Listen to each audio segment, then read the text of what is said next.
Shavinism. Hello everyone and welcome to Shavinism. This week is something a little different.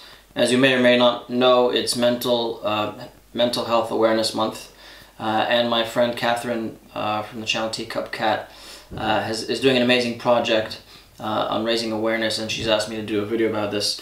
There is also a link to the Canadian Mental Health Association to donate. I'll put the link in the description below, so please do donate for this great cause. As part of this project, I'm here with my good friend Reena Lalbihari, who's a great friend, and we actually met on an acting job in Hong Kong many years ago. And I thought we'd talk a little bit about creativity and mental health, and acting and mental health, and those sort of topics. Hi Reena. Hello. Hello. I kind of want to ask you a question, because I've seen Reena talks on her channel a bit about depression, and she did a great video that I saw a couple of weeks ago. I'll put a link to that down below as well. And I wanted to ask you, because I know that you've had some issues with mental health, and you've been struggling and that sort of thing. And I wanted to ask you, why do you think that a lot of times creative people and actors specifically have so much struggle with mental health and depression and anxiety issues? I think it's because we're, first of all, in an industry which involves a lot of motivation, and if you don't have a real core sense of belief in yourself, then there's no way that you're going to be able to have resolve when you start to face rejection. So we have we face constant rejection as actors. Yeah. And also life, as I heard from, I think it was from Tony Robbins, which I watched the other day, you know, life is about 90% rejection. You know, we're going to be facing this kind of rejection every day, but when you're working in a normal day 9-to-5 job, you know that you've got some kind of stability, some kind of security, some kind of you know, routine that enables you to just be anchored in one place. Being an actor or being creative, you don't. It's all coming from you and from what you're doing. So it's really important to, you've got to be so integral in your belief in that, and it's got to be so strong. And if that isn't, then it can really falter. And what happens is then when we're being faced with, we've put our life and our soul and our blood and sweat and tears into a project, and then it just gets kind of like nobody likes it. It's really, it can be absolutely detrimental. So it's that understanding of having, you know, this rhino hide, this absolute like shell of a skin that things just get, you know, it's just like water off of a duck's back. Which is the saying in the UK, but like I think that's why creatives are really sensitive people. Also, we are dealing, as actors, we are dealing with emotions. Our currency, our trade is emotions, how to portray characters, how to make the audience understand and feel empathic with our journeys and our stories. And for us to be able to deal with that and be able to go into that, we have to access a really deep and vulnerable part of ourselves to bring that truthfully. And when we expose that and then we get rejected just like that again and again and again and again, yeah, it can get a little bit tough. So that's why I feel creatives are more susceptible to it. I think those are two sort of separate points that are rightfully raised. One is the fact that we get rejected quite often, and the fact that we always have to deal with our self-esteem. And you can get rejected in an audition, but you can also have a project and then get rejected based on the outcome or the feedback or whatever it is, or lack of feedback. And the second point that you brought out, which is true, which is we deal with emotions of ourselves and our surroundings, and we sort of bring that into the project. And those are two very, very good points. My question is, my sort of second question is on the top of that is how do you deal with it in an industry that is that way, and it's, you know, jobs are sometimes sporadic and projects are not, it's not consistent. It's not 9-to-5 jobs where some days you can kind of just phone in or come in, and you're expected to deliver. Whether you're in a show or whether you're, you know, on a shoot and on set, you have to deliver. They don't care what your mental state is. They have to get the shot. They have to, you know, your actors rely on you, your partners rely on you, the director relies on you to bring it. So how do you deal with it when you're sometimes not having a good day? I remember you spoke to me about that and asked me about how does one, you know, if they're in a really bad place, how do they bring it to the table on the day? One thing that we're taught in drama school, which I'm sure you got taught, was that, you know, you leave your baggage at the door and you get on, and it's a completely different environment once you get into that space. You know, I'm sure, like, people who are not actors and not creatives, you know, you literally have to put everything aside and you just get on with what you've got to do because you've got deadlines. And when you're self-employed, you know, if you don't work, you don't earn. It's as simple as that. So you really have to make things work. You've got no choice. Again, Tony Robbins, I don't know if the last quote was from Tony Robbins, I think it was from someone else, but Tony Robbins says that there's this thing about burning your bridges and burning your boats. So basically there was a general that went to an island, and he went to invade the island, and then he basically got all of his soldiers to burn the boat so that they had no choice but to make it work. You know, it's either die or fight. You know, you've got to fight for your right, you know, to be here. And as I said, like before in the last answer, like, I think it's really, really important that you've got to believe that you're good enough, that you deserve to be here, that you have a right to be here, and you're just going to be here, and it doesn't matter about the external circumstances. You just have to do what you're doing, and you have to believe in yourself. If you don't have that core belief in yourself, then that's what's gonna really be the problem.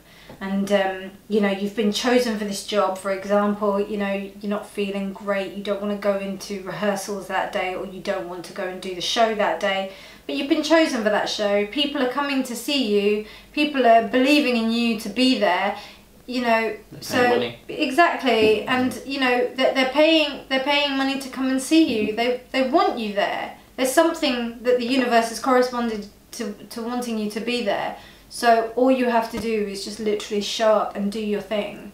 And yeah, like the majority of the time our emotions and stuff are saying that we don't want to do stuff, but we have to get into that place where it's just like you have to do it, and then before you know it, you're in a place where you're like, Christ, didn't realise how easy that was. Do you know what I mean? And it just starts to flow, and then you start to basically broaden your circle of ability and your circle of influence. But it only comes step by step, and that really is integral, and also really it's really key for you to have a really core, strong internal self-belief. It doesn't matter what anyone else says, it matters what you think, and that's it. I completely agree. I think that's actually linking sort of between, because I know that a lot of the people that watch this are YouTubers, and they're creative in a sort of a different platform.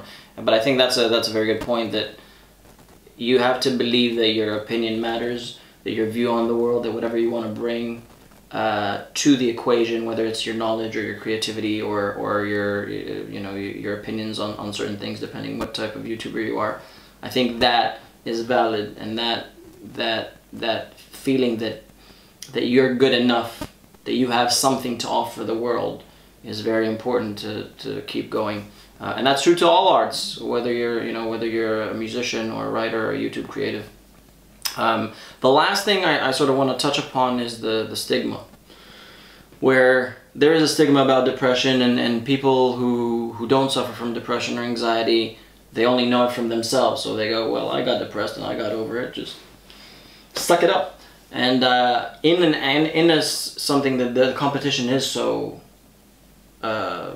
fierce, or it's a very competitive industry. How do you deal with the stigma that people have? We saw it, and there's been quite a few. I mean, last year was quite bad for a few actors, a few famous actors that were struggling with mental health. And then the stigma came out, and the responses came out, and how they dealt with it was a lot of times criticized. So how do you find it? Did you find the stigma, or did you Well, I mean, it's quite interesting because on the last video that I released, which was particularly about acting and depression, which can I just say that Euron made a really lovely comment and texted me as soon as I made it, and said it was a brilliant video, Reena, well done for getting it out there. What was really funny was that quite a few people who suffered from depression, whom I know that suffered from depression, didn't respond. And I thought that that was the most kind of, shocking thing for me.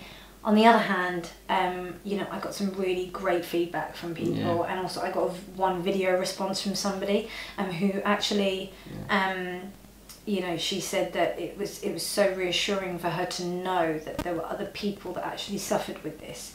I think admittance is the first step into you being able to deal with the problem. Yeah. So unless you actually unless you actually admit that you've got something that is affecting you. Depression is kind of classed as a real problem when it starts to interfere with your day-to-day living and you can't actually do what you want to do. That's when it starts to become a real problem. So you have to deal with it. You have to acknowledge that you have it, and then you can move on to take steps to dealing with it. Many people in the creative field get depressed. Robin Williams, obviously, his life got taken away because of it. Philip Seymour Hoffman, Vincent van Gogh. There are so many like super creative people that have, that have had some kind of anxiety and depression.